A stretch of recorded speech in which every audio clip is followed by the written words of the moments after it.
लगभग 10 दिन के जांच पड़ताल के बाद अपग्रेड IQ आपको मणिपुर हादसा से जुड़ी पूरी जानकारी देगी। तो जानिए मणिपुर का हिंसा होने का असली सच। क्या मणिपुर में जो हिंसा हो रहा है उसका वजह हिंदू व नाम ईसाई है, या ये लड़ाई जमीन कब्जा करने की है?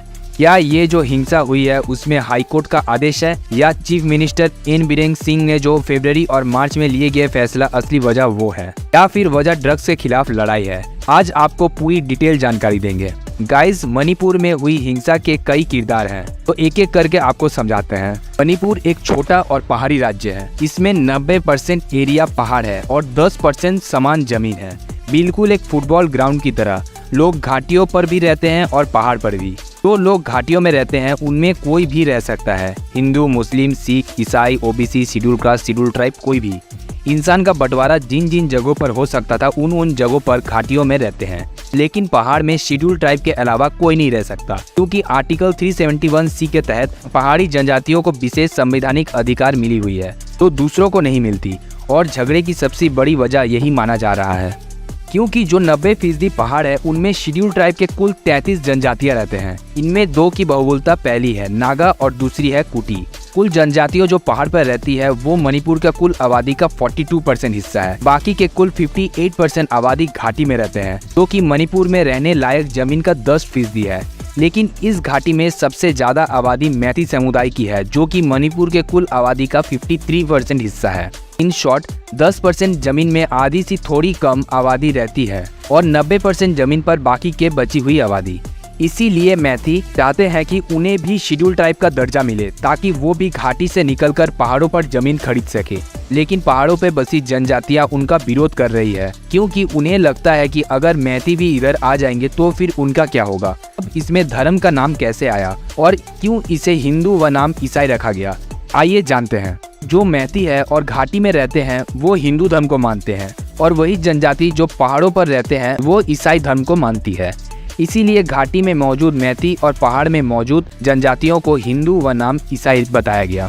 अब तीसरा सवाल, क्या मणिपुर में जो हमला हुआ है उसका पीछे हाईकोर्ट का आदेश है? तो इसका जवाब हाँ में है, क्योंकि मैती समुदाय का मांग था कि उन्हें शेड्यूल ट्राइब का दर्जा मिले, और ये मांग लंबे समय से था। इसका मामला हाईकोर्ट पर भी लंबे समय से चल रहा था। तो अब ये याचिका पर सुनवाई करते हुए मणिपुर हाईकोर्ट ने 20 अप्रैल 2023 को आदेश दिया कि राज्य सरकार केंद्रीय जनजातियों के मामलों की 10 साल पुरानी सिफारिश को कोर्ट में पेश करे। अब 10 साल पहले केंद्रीय जनजातियों के मंत्रालय ने जो सिफारिश की थी उसमें मैती समुदाय को जनजाति का दर्जा देने के, तो इसमें भी आग में घी डालने का काम किया। इसके वजह से ही आदिवासी लोग भड़क गए और हिंसा शुरू हुआ। अब चौथा सवाल कि मुख्यमंत्री एन बीरेन सिंह का वो कौन सा फैसला था जिसने इस चिंगारी को हवा दिया? तो मुख्यमंत्री एन बीरेन सिंह खुद पहाड़ और जनजाति लोगों से जुड़ा हुआ है। मुख्यमंत्री एन बीरेन सिंह का दावा है कि आदिवासी समुदाय के लोग पहाड़ों में अफीम की खेती कर रहे हैं और ड्रग्स को बढ़ावा दे रहे हैं। चूड़ाचांदपुर और नैनी जिले के फॉरेस्ट एरिया में लोगों ने अवैध अतिक्रमण कर रखा है और इसे खाली करने के लिए सरकार 2022 से नोटिस भेज रखा है। जब 20 फरवरी को पुलिस ने सोमनाथ जिले में जबरन गांव को खाली करने की कोशिश की, तो उस दिन गांव वालों के साथ पुलिस की झड़प हो गई और गांव वालों ने इस झड़प को अपने पाथिक जमीन बेदखली पर लिया। साथ ही 10 मार्च को सरकार के खिलाफ कुकी समुदाय ने एक विरोध मार्च निकाला, जो कि मणिपुर के 3 जिलों जो कि पोक्ती, चूड़ाचांदपुर और तेंदुपाल जिले से होकर गुजरने वाला था। इसे रोकने के लिए एन बीरेन सिंह ने धारा 144 लगा दिया, लेकिन फिर भी कुछ जगह पर हिंसा हो गया, इसमें प्रदर्शनकारी और पुलिस दोनों घायल हुए और ये हिंसा शुरुआती दिन था। लेकिन 10 मार्च को सीएम एन बीरेन सिंह ने इस पूरी प्रक्रिया को 2008 में हुए समझौता और सस्पेंशन ऑफ ऑपरेशन के खिलाफ मानते हुए कि समुदाय के 2 पार्टी KNA यानी कुकी नेशनल आर्मी और ZRA यानी जोमी रेवोल्यूशनरी आर्मी को जिम्मेदार ठहराते हुए समझौता को तोड़ दिया। ये वो समझौता था जो कुकी समुदाय को सरकार को कुकी समुदाय के खिलाफ हिंसा होने से रोक रहा था।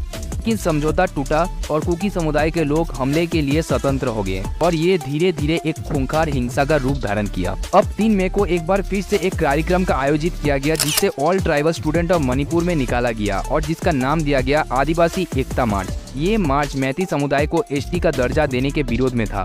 जब मैती और आदिवासी आमने सामने आए और फिर जो हिंसा शुरू हुआ उसे नियंत्रित नहीं किया जा सका। आज की तारीख में कुल 70 लोगों की मौत हो चुका है और 240 लोग घायल हैं। करीब 25,000 लोगों को माइग्रेट किया गया है दूसरे राज्यों पर। मणिपुर के सड़कों पर पुलिस फ्लैग मार्च कर रही है और राज्य के मुख्य सचिव पर डॉक्टर बीरेन जोशी को रखा गया। ग्राउंड रिपोर्ट और वीडियो मणिपुर से आ रहा है वो सच में डरा देने वाला है। गाइस, आप लोग मणिपुर के शांति के लिए प्रार्थना जरूर करें। तब तक के लिए धन्यवाद।